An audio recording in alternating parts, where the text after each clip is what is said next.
Hi! Welcome to day 4 AWS with DevOps. ఈరోజు మనం auto scaling group గురించి చూద్దాం. ఆటో స్కేలింగ్ గ్రూప్ అంటే సర్వర్స్‌ని రిక్వైర్మెంట్‌ని బట్టి ఇంక్రీజ్ చేయటం లేదా డిక్రీజ్ చేయటాన్నే ఆటో స్కేలింగ్ గ్రూప్ అంటారు. అంటే మన దగ్గర ఒక సర్వర్ ఉందనుకుందాం.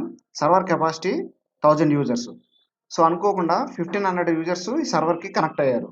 ఆ టైంలో ఏమవుతుందంటే సర్వర్ అనేది క్రాష్ అవుతుంది. ఇన్ కేస్ ఈ సర్వర్‌కి ఏఎస్‌సీ గనక మనం కాన్ఫిగర్ చేస్తే ఎప్పుడైతే 1500 మెంబర్స్ ఈ సర్వర్‌ని హిట్ అయ్యారో ఆటోమేటిక్‌గా ఈ ఏఎస్‌సీ అనేది ఇంకో సర్వర్‌ని లాంచ్ చేస్తుంది. కొంత సమయం తర్వాత ఈ 1500 యూజర్స్ 600 దాకా వచ్చారనుకో ఈ ఏఎస్‌సీ అనేది ఆటోమేటిక్‌గా ఈ లాంచ్ చేసిన సర్వర్‌ని రిమూవ్ చేస్తది. అంటే ఏఎస్‌సీని ఎందుకు యూజ్ చేస్తారంటే సర్వర్ లోడ్‌ని బట్టి ఆటోమేటిక్‌గా సర్వర్‌ని ఇంక్రీజ్ చేయటం లేదా డిక్రీజ్ చేయటం చేస్తుంది. ఈ ఏఎస్‌సీని సర్వర్‌కి ఎలా కాన్ఫిగర్ చేయాలనేది చూద్దాం. First go to Amazon web services, then EC2 instances. Auto scaling గ్రూప్‌ని కాన్ఫిగర్ చేయాలంటే ఫస్ట్ మనం ఒక కస్టమ్ ఏఎంఐని క్రియేట్ చేసుకోవాలి. కస్టమ్ ఏఎంఐని ఎందుకు క్రియేట్ చేయాలి అంటే కస్టమ్ ఏఎంఐ అనేది మనం ఏ సర్వర్ నుంచి అయితే ఏఎంఐని లాంచ్ చేస్తామో సేమ్ కాన్ఫిగరేషన్‌తో ఉన్న సర్వర్‌ని ఎక్కువగా లాంచ్ చేయడం కోసం ఏఎంఐని యూజ్ చేస్తాం. ఈ ఆటో స్కేలింగ్ గ్రూప్ అనేది సర్వర్‌ని ఇంక్రీజ్ చేయడం కోసం ఈ ఏఎంఐని యూజ్ చేస్తాం. ఈ ఏఎంఐని ఎలా క్రియేట్ చేయాలంటే మన దగ్గర ఆల్రెడీ ఉన్న ఒక సర్వర్‌ని సెలెక్ట్ చేసుకొని image and templates create image. Custom ఇమేజ్‌కి ఒక నేమ్ ఇవ్వాలి. ఏ నేమ్ అయినా ఇవ్వచ్చు.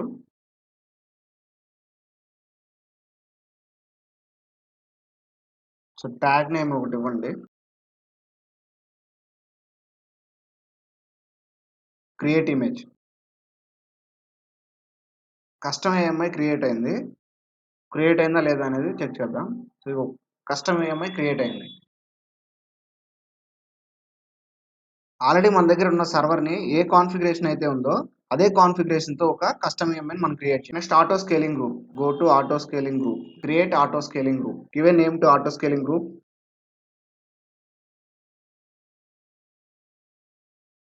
ఇక్కడ మనం ఒక లాంచ్ టెంప్లెట్‌ని క్రియేట్ చేయాలి.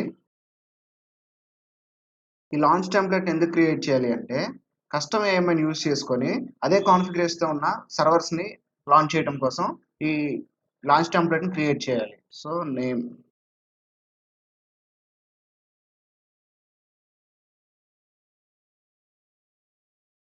ఇది రీసెంట్‌గా మనం క్రియేట్ చేసిన కస్టమ్ ఏఎంఐ. దీన్ని సెలెక్ట్ చేయాలి. కీ పేర్ సెలెక్ట్ చేయాలి. Select security group and create launch template. Refresh and select launch template. Then next.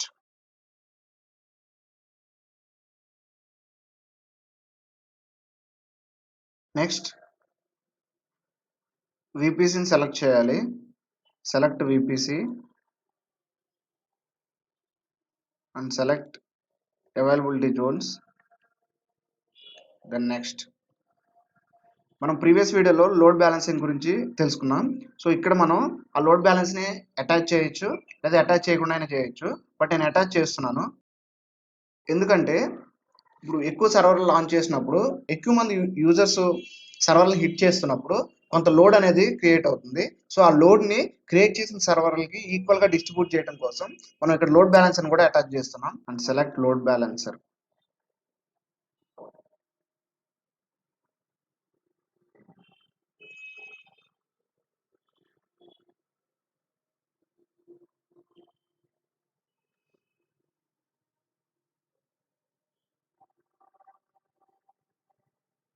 Next.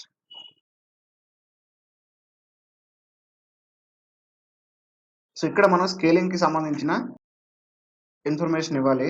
Desired capacity అంటే అట్ ప్రెజెంట్ మనకి ఎన్ని ఇన్‌స్టాన్సెస్ లాంచ్ చేయాలి. క్రియేట్ చేసినప్పుడు ఎన్ని ఇన్‌స్టాన్సెస్ లాంచ్ చేయాలనేది desired capacity. Minimum desired capacity అనేది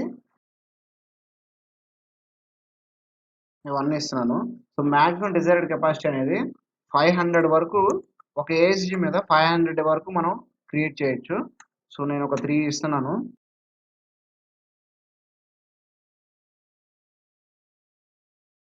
next.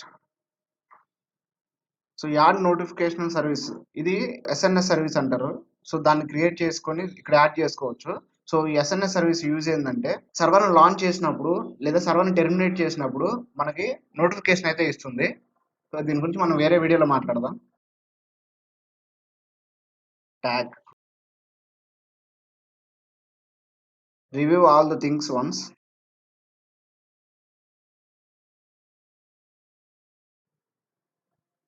Create auto scaling group. So auto scaling group successful గా create అయింది.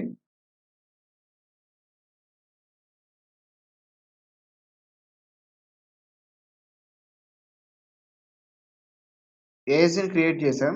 సో ఏఎస్సీ క్రియేట్ చేసిన వెంటనే ఏ నేమ్తో అయితే ఏఎస్సీని క్రియేట్ చేసామో ఆ నేమ్తో ఒక సర్వర్ అయితే లాంచ్ అయింది.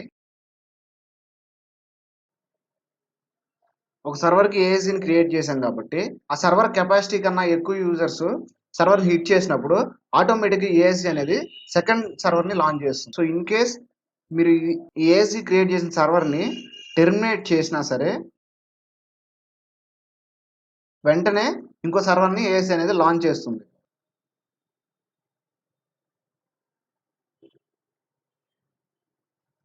ఒక సర్వర్ని మనం టెర్మినేట్ చేసాము, ఆటోమేటిక్గా ఏఎస్సీ అనేది ఇంకో సర్వర్ని లాంచ్ చేసింది. ఎందుకంటే ఏసీ క్రియేట్ చేసేటప్పుడు డిజైర్డ్ సర్వర్లో ఒక సర్వర్ని మనం యాడ్ చేసాం. సో అందుకని నువ్వు ఇక్కడ సర్వర్ని టెర్మినేట్ చేసినప్పుడు 0 సర్వర్స్ అయ్యాయి. సో డిజైర్డ్ సర్వర్లో ఒక సర్వర్ యాడ్ చేసాం కాబట్టి ఖచ్చితంగా సర్వర్ అనేది లాంచ్ చేస్తుంది.